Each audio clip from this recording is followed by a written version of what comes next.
First of all, thank you very much, Polami and Nisam.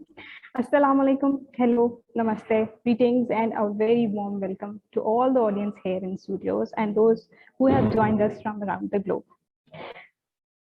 From the start of this discussion, I was feeling a little chill because Islamabad is quite cold these days, and such warm introduction, I'm obliged.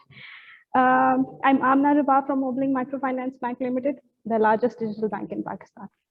I feel honored to be a part of this mega event and to represent Pakistan as the panel moderator today. What a remarkable event the Agile Regional Marathon has been so far, organized by Agile Pakistan, for which I would like to extend my kudos to the organizing and management. Before starting the panel discussion here, I would like to share that during the break, we observed the stats of our competition, hashtag ARM21 trend bane number 1. And my God, the viewers had been creating a lot of buzz on social media. The names and prize for top 3 tweeters will remain a surprise until the end. So today our topic of discussion for the panel is agility, key for sustainability. Without further ado, I would like to open the floor for our esteemed panelists, Mr. Ahmed Jawad from MTBC, Mr. Noman Faridi from DPL, and Mr. Khurram Bhatti from PayPal, Sweden, to introduce themselves. Mr. Ahmed Jawad, please. Okay, thank you so much. I hope I'm audible and visible both, if you can confirm. Yeah, loud and clear. All right, wonderful. So hello, everyone. My name is Ahmed Jawad. I'm Director IT and I'm heading Program Management Office at CareCloud MTBC. And I would really want to thank Agile team for conducting this wonderful session. And trust me, since 2 p.m. Pakistan, Islamabad time, I've been listening to everything. And despite of the cold weather, all the talks were interesting and everything has made me to stay tuned and listen to everything over here. So it's been a wonderful event, and the people over here and the efforts you and your team has made are remarkable.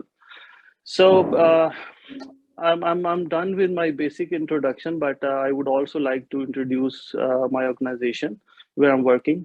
CareCloud MTBC is one of the largest IT exporter in Pakistan. We are working, we are United States based company. Our main business is over there at US. Most of you may be already aware that we are working in healthcare IT section. We are developing softwares. We have operations over here and a lot of things going on over here. We have more than 3,000 employees in Pakistan. So that's a bit from my side.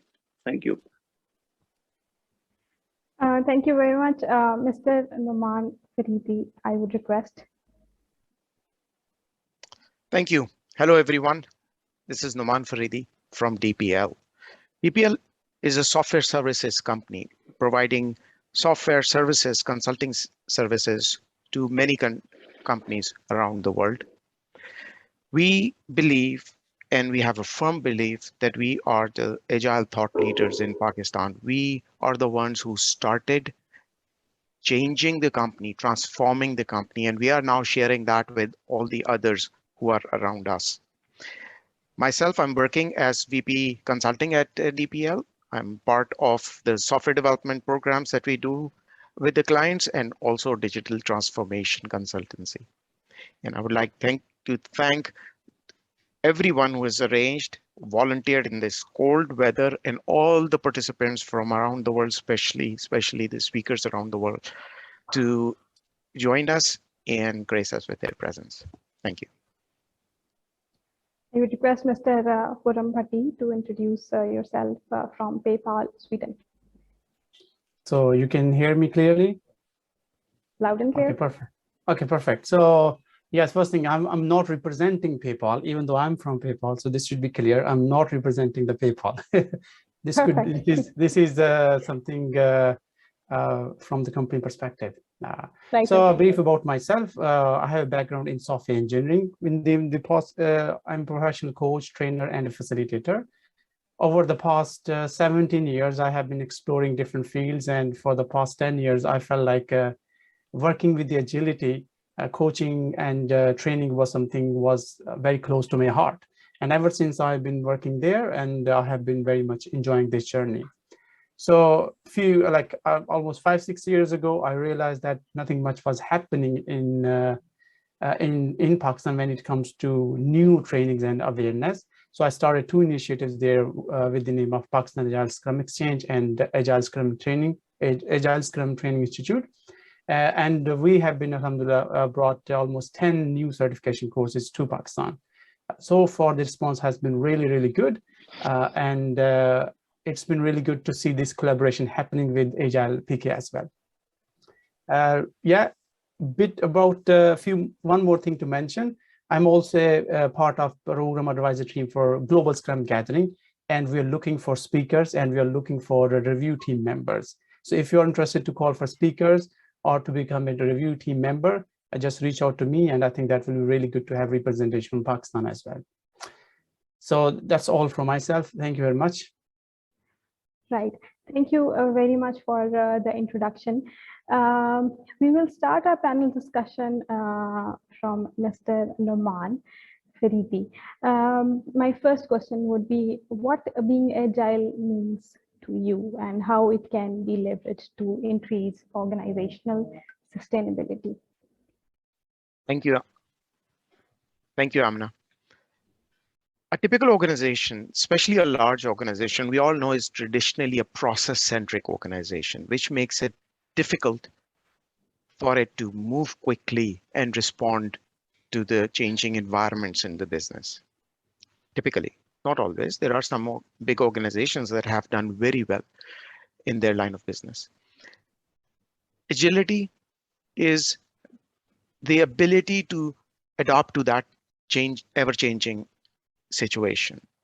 And it is extremely important to be agile in today's fast-paced environment. So agile organizations, they have to be customer-centric. They have to have a shared purpose. They should be able to learn faster and respond faster. And of course, they must embrace diverse technologies, the new technologies. Those are the capabilities that if an organization has those capabilities, then they're more resilient, then they sustain through difficult situations. And we have seen it happening in the recent times, which never happened in the past so quickly, and also contribute to the growth, to the ecosystem as a whole, and not just a single company themselves. That's just my opinion and understanding of it. Right, absolutely. Moving to our next question. I'd request Mr. Ahmed Jawad to answer us this. Agile Manifesto, as it preaches about people centricity. In your opinion, how does this philosophy impacts organizational sustainability? Thank you. It's just a wonderful question. And indeed, people centricity is very important part. And we all need to understand that if we talk about agile values, 2 of the values are totally based on people. And it is very important for organizational sustainability. If we talk about agile transformation and the era where we are living, where everyone is expecting their things in a rapid speed. Customer cannot wait for too long to get the results or the outcome of their things. So it is very important. Like when an organization is working in this era, and especially working in the software field, the customer expectations are very high. They want to deliver things, and the 2 main factors which are based on people are very important. And if we eliminate these factors, definitely that would impact all sort of organization. If we talk about, especially talk about software industry, that suffers a lot. And we have seen this in recent years, and I'm also, you can say we are practicing Agile methodologies. It's been 10 years at MTBC CareCloud. And we have many case studies which has showed us that if we are not people-centric and if we are not communicating things well to customers, if we are not involving proper stakeholders, there is a lot of chances to lose the customer or lose the business. Absolutely. Before moving to the next question, there are two tweeters who are on the top abhi tak. Khawateen, abhi again, Faiza and Amara are leading on Twitter. Hashtag ARM21 trend banenge number 1. Moving forward to the next question. What are the three main key areas, Mr. Khurram Bhatti, you think are to gauge sustainability? So three areas to gauge the sustainability. All right. So since we're talking in the context of Agile, so I would put on the Agile, still have the Agile hat on, talk about the sustainability. So the dictionary definition of sustainability is something that can be maintained at a certain level or pace. Okay. The three areas I think which are good for sustainability and agility. I would like to rather draw it actually. So just it makes it become of a more visual than more of a talk thing. Perfect. I can draw on my flip chart. It's fine. Thanks for sharing that. Because what we're looking at is like we always talk about this agility and sustainability, and there are so many misconceptions there. This journey was started back almost 2 decades ago. So if we briefly look at the journey, the main problem, the people like 17 people that were having a lot of conversation, they were facing 3 main challenges. First one was that the processes at that time, RUP and few, that they were really a process heavy documentations. Along with heavy documentation, they were process heavy. And this was actually detrimental for the people's wisdom as well. So even if you have talented people, they were so much buried into the documentation and the heavy processes, they end up doing something which was asked to do them. So the 3 key, now I see someone walking as well. Okay, that's good. Yeah, so the key thing, the 3, I would say something that I have been preaching myself, and I can give very examples to explain more, or the first one are the people. So if these are the people, let's write right here, people. So the people are, I think, the key of any sustainability, agility, transformation, change transformation, or all those kind of fancy words you can have. If the people are not motivated, they won't be able to achieve what you are asking them to achieve. The second thing is the process.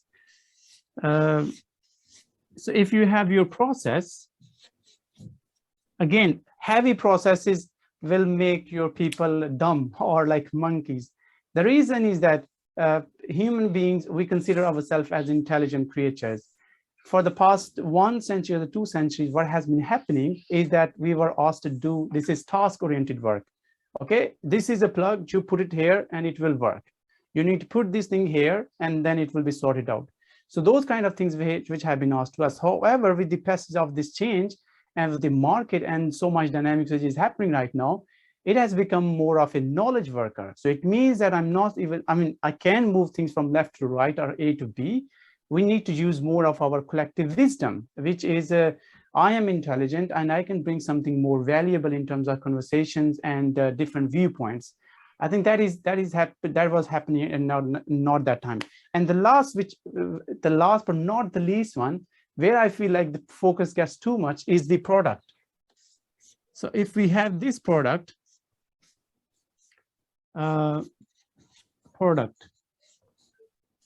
so product is very important to have in any market, because if you don't have any product, how would you survive as a company?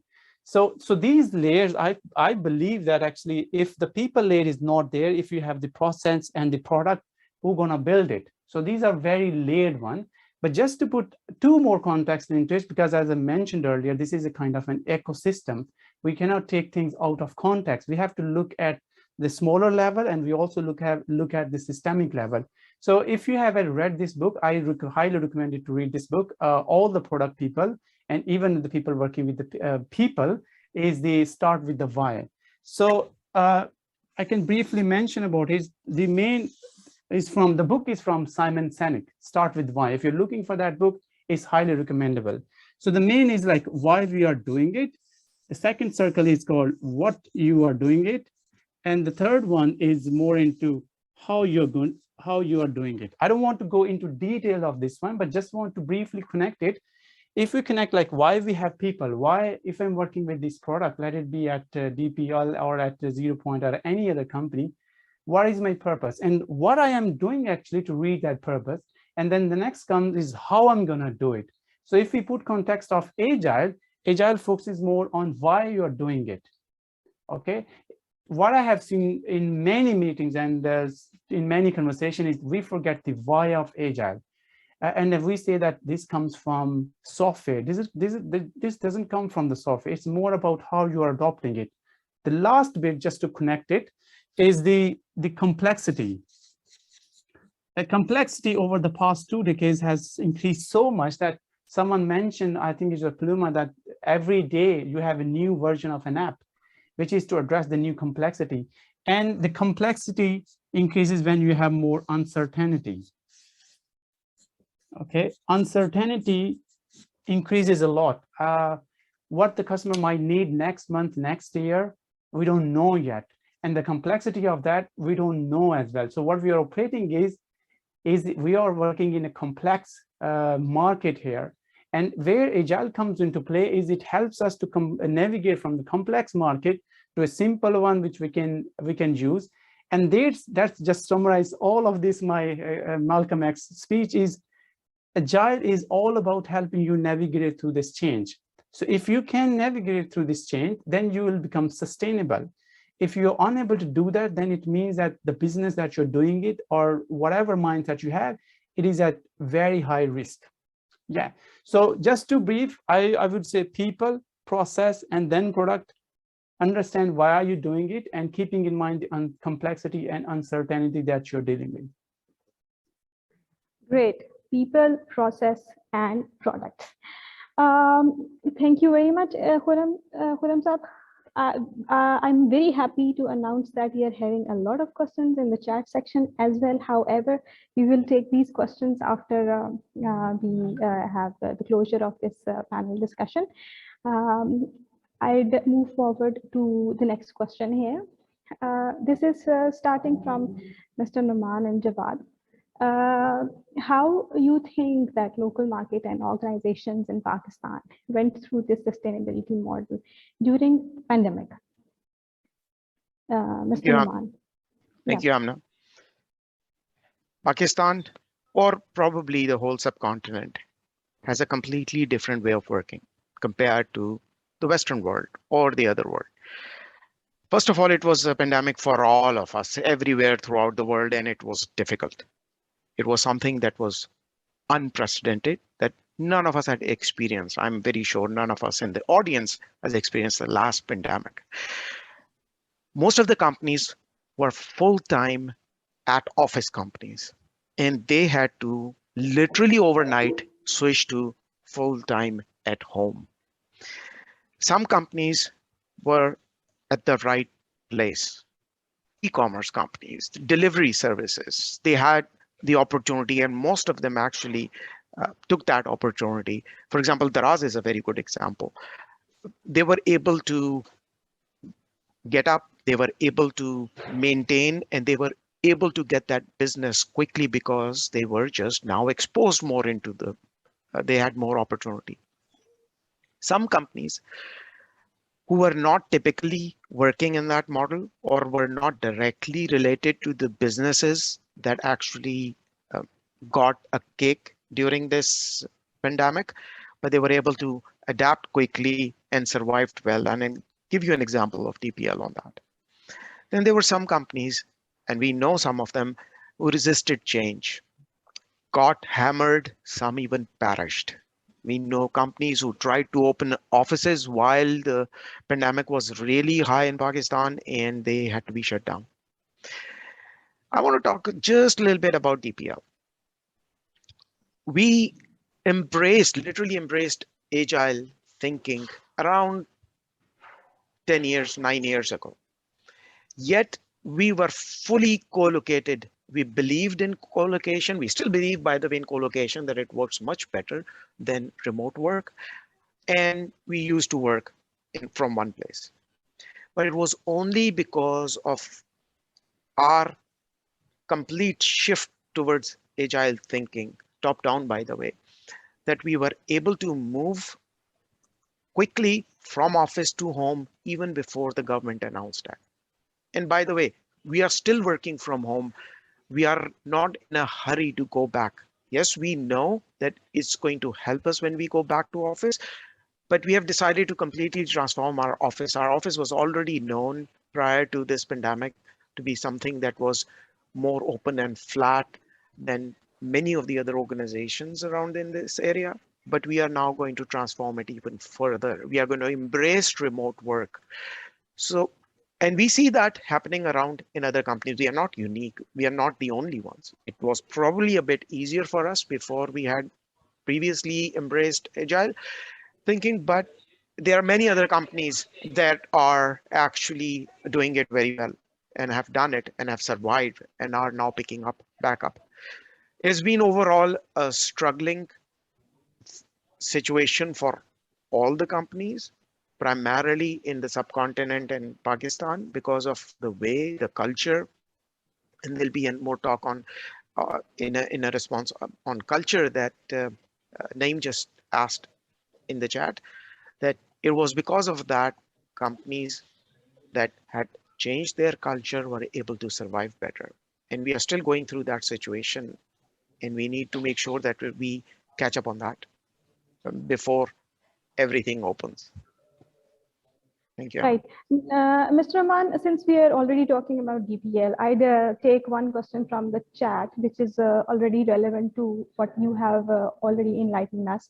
Is that what was the most challenging factor for DPL in pandemic in terms of agility and sustainability? Okay. So let me just tell you quickly that DPL started going towards agile way of working in 2007 and 8, somewhere, or 8 or 9, somewhere around that time.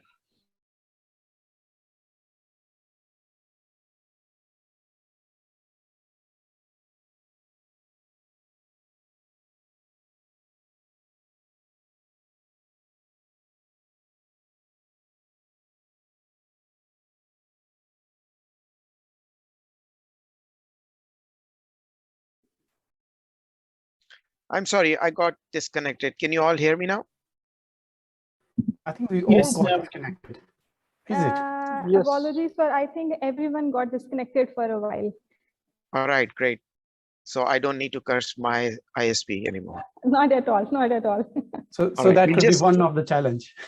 True. And it is like typically you are on mute is something that we have learned, remembered, and now everyone says that, even my young kid. We'll wait for let's just wait for one more minute, not more. So people are joining. I can see the numbers going up. Then I'll Yeah, restart exactly. my response. Just let me know, Amna, when you want me to start again. Sure. And again, I request that there were some questions in the chat box already. I request that you guys write them again. We were answering one question. I think there had been a combined closure of this meeting, Zoom meeting, I think. Yeah, everyone got disconnected. It was the matrix glitch. Yeah.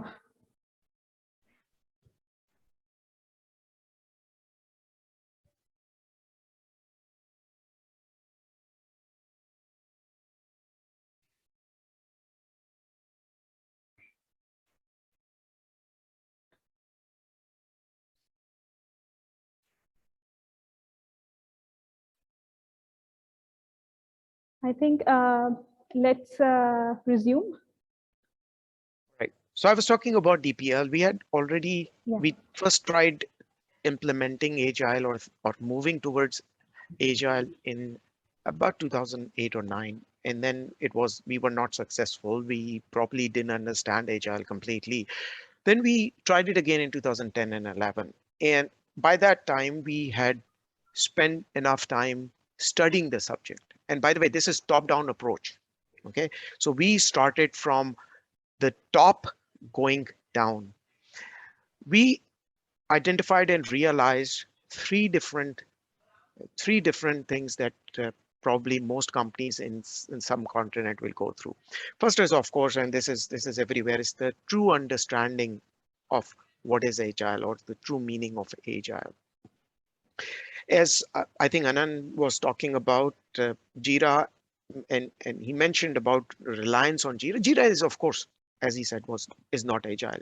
It's a tool just to collaborate in an Agile way. So understanding what exactly being Agile is versus what you're doing to get to that place.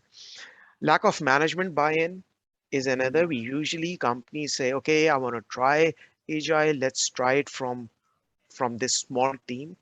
It gets very difficult to work like that. It doesn't usually work.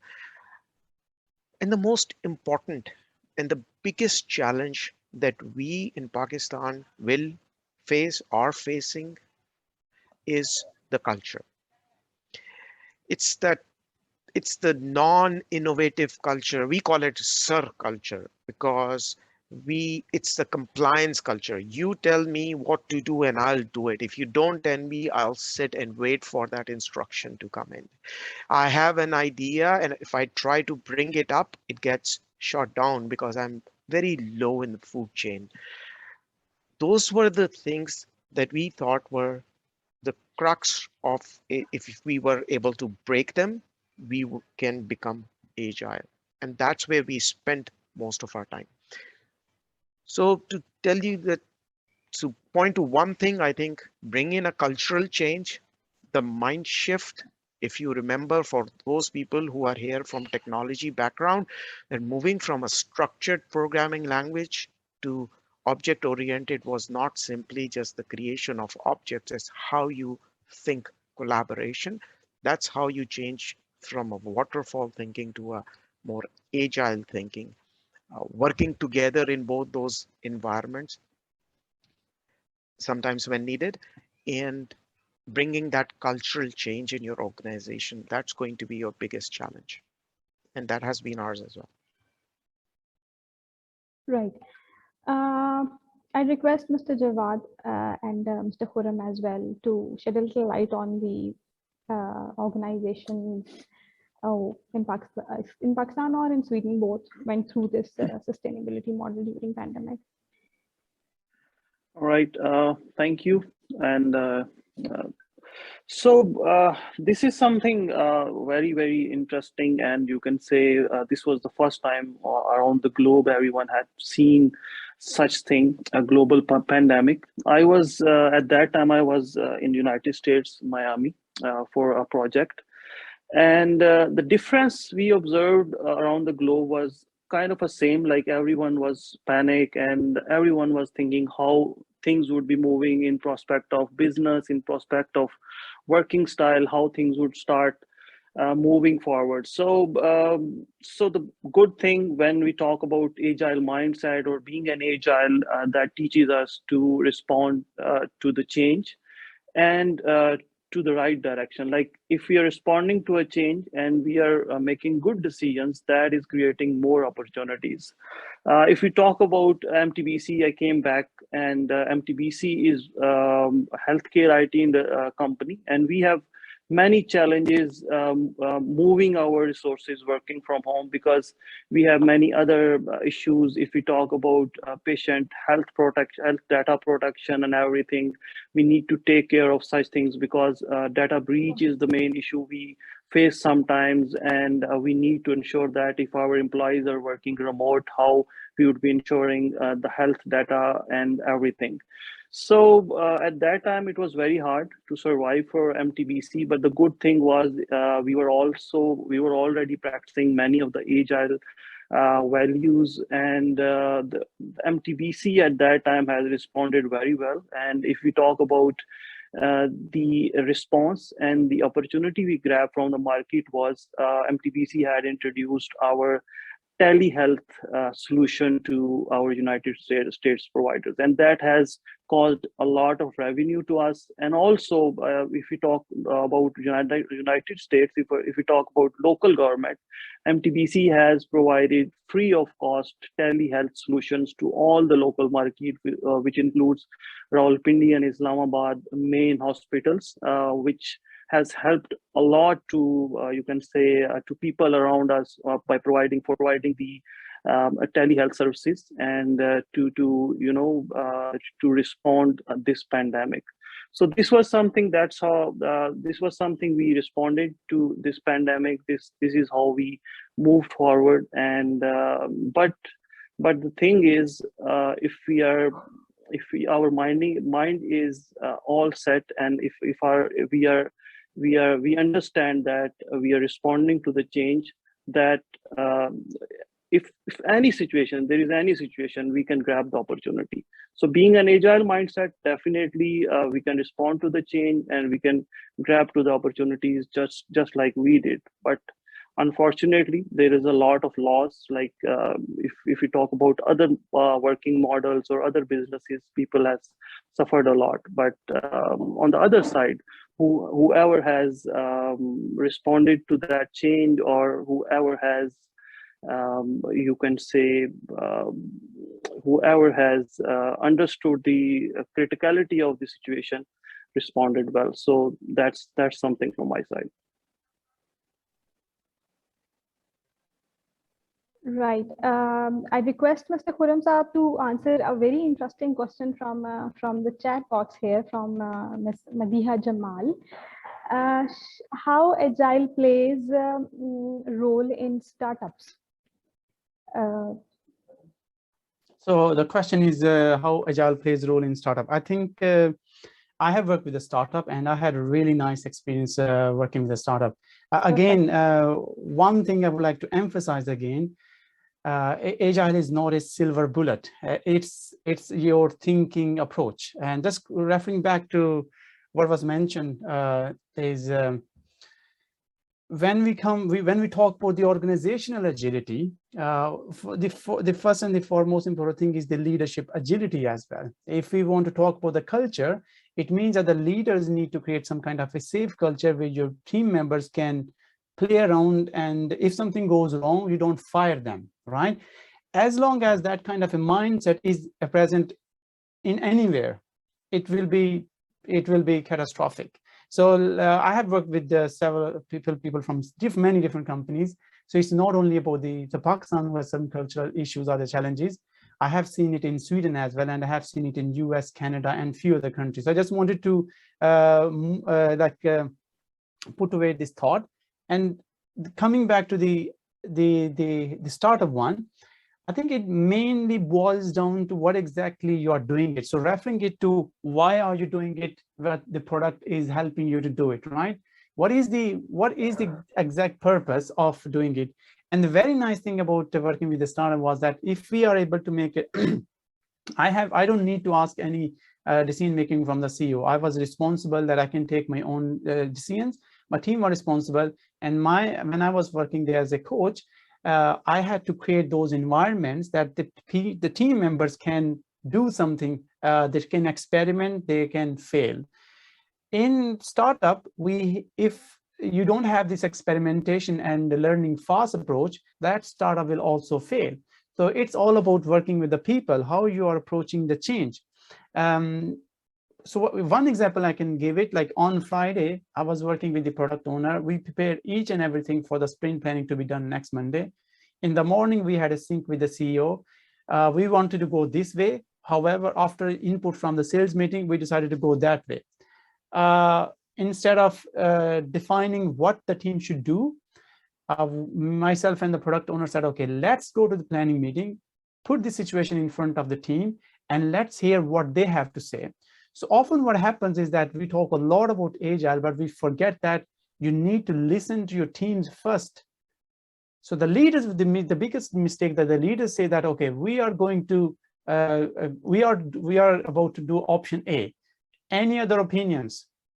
There won't be any other opinions because you have already mentioned that there will be opinion A. So we put that scenario to our team, and what they said was very, very interesting. And I think that was very beautiful to look at, is they said, okay, we don't need to worry about it. Let's see what the new feature we want to develop. So instead of going for 2-week iteration or sprint, let's do it for 1 week, and we can use that time to explore the feature.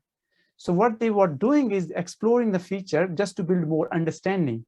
And then after the next week, we had our refinement and all the different kind of discovery sessions. And the next week we said, okay, what is it something that we want to do? I was listening to Ashfaq Ahmed. He's one of my favorite person to listen and read.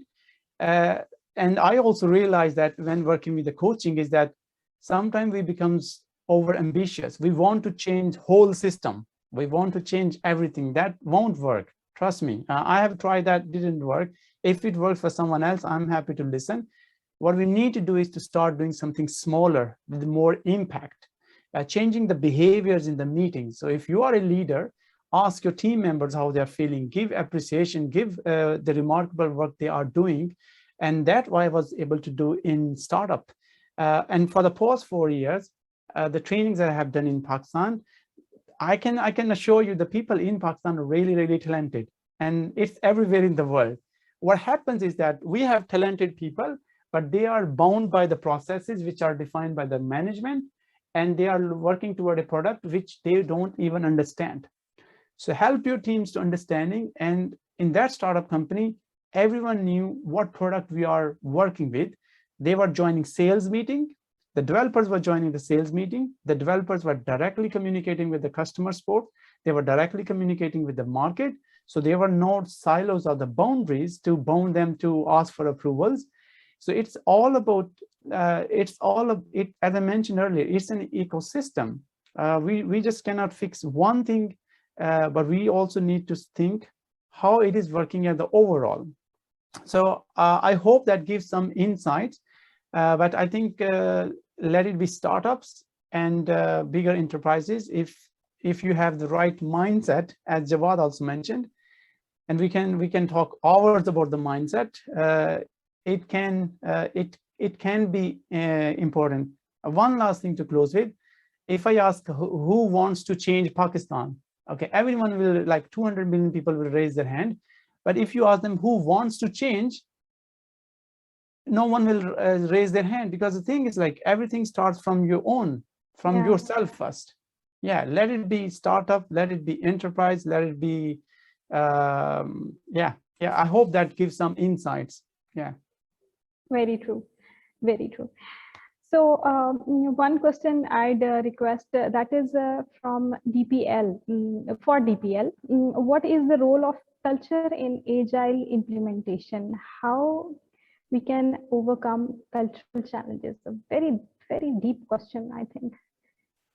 Deep question coming from Naeem, of course, we would expect that. So DPL realized right early on that unless we change our culture, anything we do is going to be just cosmetic. And we started, and that's why we started. First of all, we started from the top. We decided that if we want to bring change into the company, it will start from the top layer and then trickle it down. The second thing we did was that, for example, we decided that there won't be any office in the company, anybody's own office in the company, including the CEO. So even now, CEO doesn't have an office. If he comes to the office, he has to find a place to sit. But this is probably just kind of looks superficial. But these are the things that sow the seeds of actual cultural change. Another thing that we did was that we decided that we are not going to call anybody sir. This is a typical problem in Pakistan. The moment you call somebody sir, it's not to demean the name, but it's whenever you call somebody sir, you are putting yourself away from that at a distance from them, somebody. So we decided that we are not going to let anybody call anyone sir. In fact, we went so far and created a character and put it at the center of the company and said, this is the only sir. If you call anybody else sir, you'll have to pay this guy 50 rupees. And we still do that. It's been around 8 to 9 years now. That sir is actually Sarkar, Sircarr. We call that Sarkar. The Sarkar even now has a website which we recently built up, and we'll be sharing this information and our idea of how we implement it in the company with everyone. Beautiful. We are not, this is not our product. This is something that we spent 7 to 8 years with, and we saw it working. So we would like other people to use it as well. So to overcome, and by the way, there was a lot of resistance. Company decided early on, we are not going to have many managerial positions. We are not going to have hierarchy. Once we decided that, those people who were bred in that culture, they found it really threatening. So some of the people came and said, if we don't manage people, then how do we know that we are even growing? If I don't have 5 to 10 people under me, then I'm not really going up high in my career. By the way, some people even left the company, and we said, okay, it is okay for you, but what we really want to do is to kill that sir culture. And that is the struggle we went through. It took us a while to keep that culture in place, to embed it into our lives. And that only after doing all that, we were able to come to a point where now a junior most person, even an intern, can question the CEO, can write to the CEO. By the way, we don't use email, we use only chat. Can write to the CEO and give that CEO a feedback, by the way. So, and that feedback is recorded, and that feedback has also been shared online within the company by the CEO himself, that here is a feedback that I have received. It's negative, constructive feedback, and he's sharing it with others. I want to hear what you guys think so I can change and we all can change. So it was a long journey. It was a very difficult journey in the beginning, but once we started in that direction, it started become easier and easier every time. That's how we did. Perfect, beautiful change from top to down. Another question seems interesting. I'd request Ahmed Jawad Saab to enlighten us about it. It's from Madiha Jamal again. Can you talk about risk factor when you convert from traditional to agile? Okay, this is a really nice question, because we had struggled a lot from this transition. And to be honest, what we did in the past was, because we are a huge company, and we have multi projects running all the same time. And what we did, we took few of the projects and we start practicing Agile, and we start implementing the Scrum values. And then the difference management has observed, the difference has our higher director level has observed. They were convinced that, yes, these are the things that can make changes. Because when we were talking about the processes, when we were talking about the Agile, when we were talking about the implementation, everyone was a bit shy, or maybe a bit afraid that how it's gonna be, how it's gonna change things. Would it be impacting our business if we engage customers at the start or after every sprint? How it's gonna work? How we are going to deliver things after every sprint? So these were the few things. But when we started doing things, and when we started, you can say, delivering results, those things has convinced the management and to change all the you can say processes inside the organization. And one more thing, this is not something that is easy to see, because at the start we had many projects that had failed or delayed because of these new practices. But we started with the smaller projects. We started with such projects which are not much impacting on the business. So that's how we did it. If someone has any other question, I would be happy to answer that. This one comment from the chat box is very insightful session from Talha Rizwan Hafiz.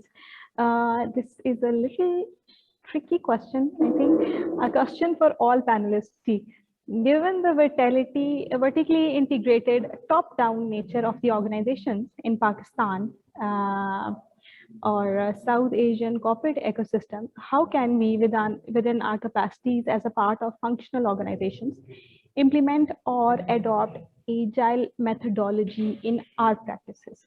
So I think this is a question from all the panelists. I request Mr. Khurram to start. Yeah, sure. I think one thing to mention again. Why? I mean, if we can have more time, I wish I would have more time. It's like, why do you want to go agile? Why do you want to adopt agile way of working? So it's not a religious conversion from traditional to agile. I mean, I have worked with several companies. If agile is not a silver bullet, it's about reaching from point A to point B. Okay, and now the question is like, what are the impact that you need to make? I would say that it's not about going agile. I would say that it's about what challenges you want to solve in your teams and organizations. I will always start from there. And with the new teams I always work, I don't use agile word anymore. I try to not use that, because the reason is that it has become a buzzword. You might have listened to the companies like, we are using Jira and we are agile. We have whiteboards and we are agile. We use sticky notes. We are agile. We have Scrum Masters and product owners and we are agile. So what happens is that it's just a kind of an iceberg effect. The key challenge or the purpose is no longer there. It's mostly to show that we are agile. I would suggest that try to find the challenges in your team and the organization, and then see how you can solve that while having the agile cap on, right? So let it be values, as Jawad mentioned. If you want to create a team culture, you can use the values. If you want to focus on the delivery, you can use the MVP mindset from Eric Ries, the Lean Startup. If you want to use visualization, you can use the story mapping, story slicing. So again, keep the bigger vision as a North Star and just trying to take those smaller steps. But if you don't know where you are, then it's very difficult in which direction you're going. My suggestions to Talha is to identify the challenges and then try to see how you can contribute to solving those challenges. And then if you need support from anyone else, and when you start doing it, you will feel more energized because something is happening. Start having conversation with your like-minded people, and then it will spread step by step. So if you ask me what I should do to go agile, I don't have any answer. You already have the answer, and I can just help you to find it. Yeah. Right. Noman Saab and Ahmed Saab, if you feel like, please feel free to share your views on the same question. I'll just add one thing. I think Khurram Saab has shared a very good overview of that and given the answer. I'll just add one small thing that you can do. For example, that you can, within the team, give some more control to your team members. Let them fail. Let them fail fast. Encourage them when they fail. Learn from the failure. This is all in your control. Take the blame overall, take the accountability of that team, but share the responsibility within the team. That is something that will help you move towards agility as well. If you cannot change beyond your team, you still have control within the team to bring in agility. And my answer would be the same, like as I already mentioned, and Khurram and Mr. Noman has endorsed this, like let people or team make the responsible. But if an organization is capable or they can sustain a little loss, definitely we can start practicing with the smaller projects and then we can move towards adoptability, or we can show some results to the management or to these main stakeholders that what benefits we can get out of this practice. So yeah, that's it. But there is one thing I would like to add is to, I think whatever Naman and Jawad said is perfectly aligned. Always don't forget to relearn the things that you already know. Strengthen your understanding about what Agile means to you, and remember what Agile means to you. Other people might have a different understanding. So it's all about aligning it and building understanding toward, because if you ask 10 persons what Agile is, you might receive like more than 5 answers to it, right? So try to understand and be open and receptive to different ideas and opinions, because it will be showing respect. If you're not listening to other ideas, that's not respect. You won't get their engagement. You won't get the commitment that you want them to be on, right? Yeah, just wanted to add that. Right. So moving forward, hashtag ARM21 trend बने ये number 1. अभी भी दोनों खवातीन अभी top पर हैं.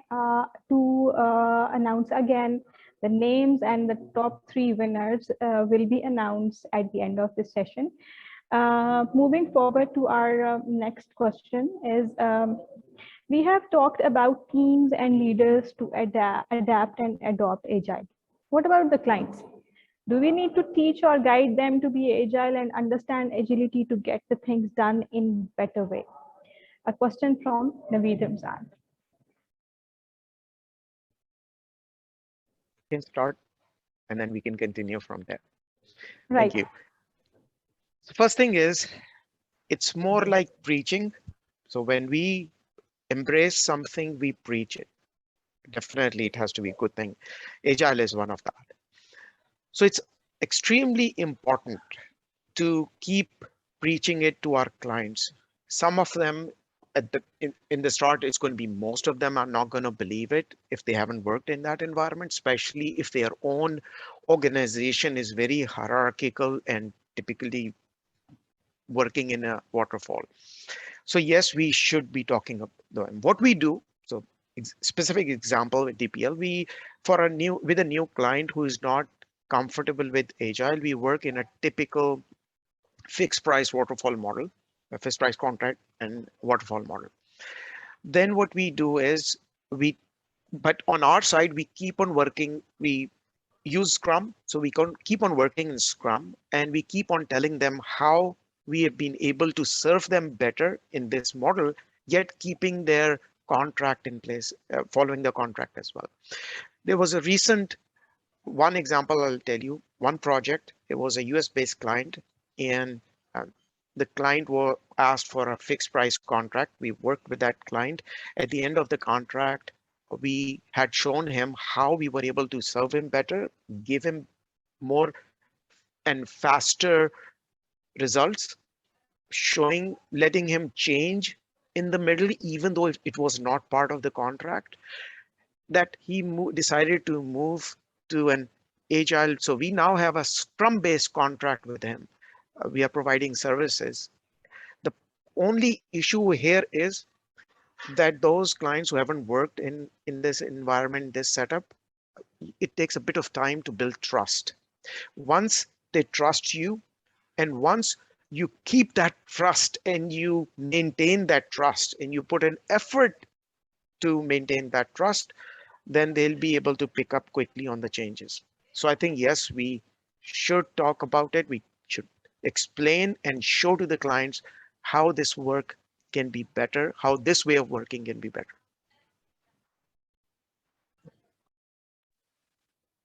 So from my side, Mr. Khurram Mr. Numan has already explained it very well. And I'm also focused on this thing that at the start of every project, if we set our customers' expectation very well, and it's on Agile based, and if we talk about frequent feedback from the customers or small deliverables, definitely. And trust me, the era we are living right now, customers are expecting things very fast. They're expecting things like most of the customers expect that they need to see something moving, they need to see something developed. So yes, most of the customers' expectations are the same. They're already on agile mindset, but we can set customers' expectation at the start that how things would be moving. And I think the model agile has is offering is very attractive, and most of the customers appreciate that, and they would like to move forward with all these values.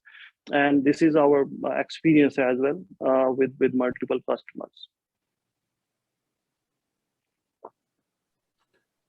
So it's my turn, or we have another question? Oh, you want me to share, Amna? You're muted. Yes, please, Khurram. I'd request your thoughts about it. Yeah. So what I had heard, like in one of the earlier conversations, that customer doesn't care if you're following traditional or waterfall or agile. They only care about their deliveries. Yeah, but that is one thought that I have heard. I think from experience, it's always good to have an understanding. And how I have been able to achieve is that if you want me to help you, I need your help. So this is where we are doing it and how it can benefit you, because it's all about the cost return on investment. Do you want me to deliver you this big project after 12 months? Or do you want me to deliver a piece of it which will be functional and you can use it after 1 to 2 months? Which one is better for you? And I think many things, what I have seen is it always comes down to the contract and the money part, right? The teams, as long as the development teams will be still developing the product in the same manner, most kind of the conflicts or the restrictions come when it about the money part.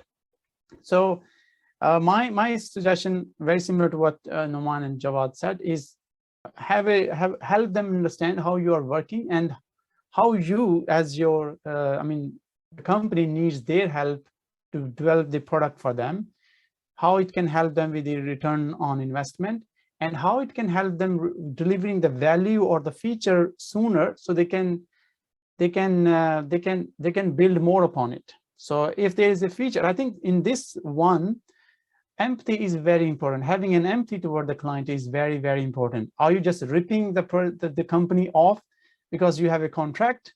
It's like a one-time murga that won't show the face again. I think the key is the empathy. If the company, if there's a feature that you think from your experience can benefit them more, tell them.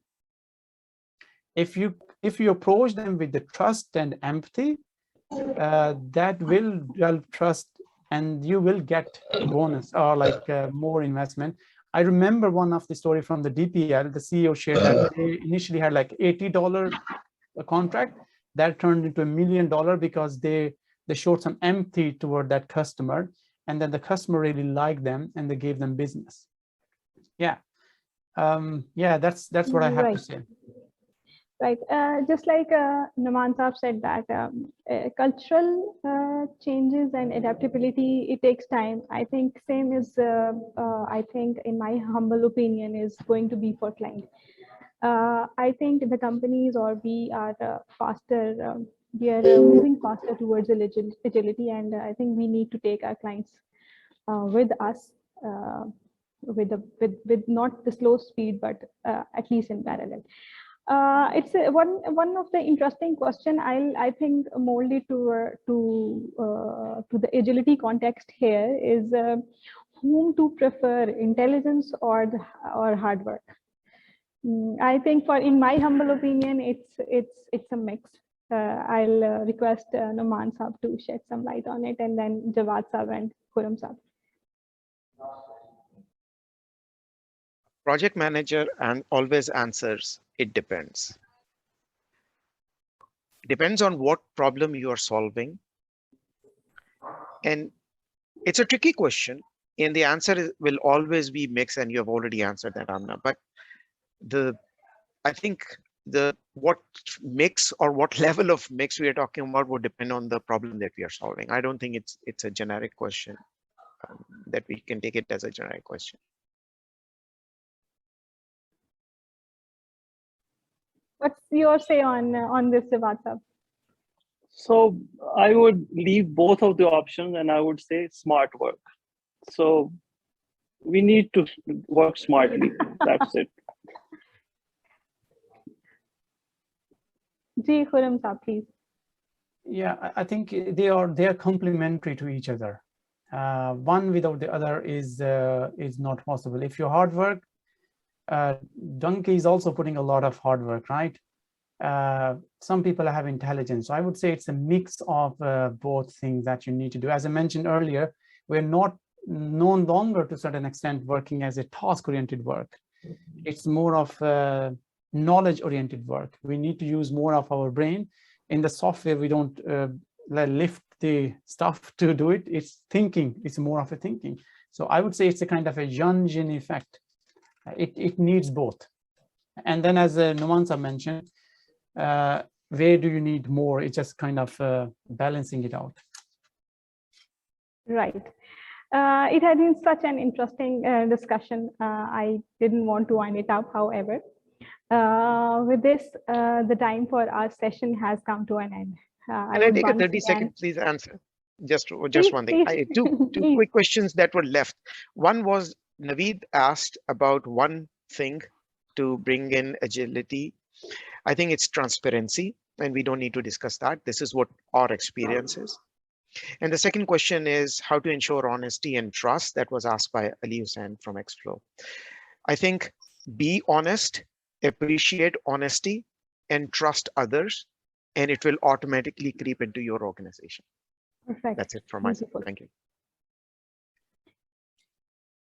So I think it's time for our session to end here. I would once again like to thank Mr. Khurram, Mr. Numan, Mr. Jawad for taking the time out and sharing their insightful experience with us. This is Amna Rubab signing off. Thank you and Allah Hafiz. Goodbye. Yeah, thank you very much for having. Bye-bye. Thank you. Thank you. Thank you all. I mean, what a wonderful conversation all the gentlemen had. I truly loved it.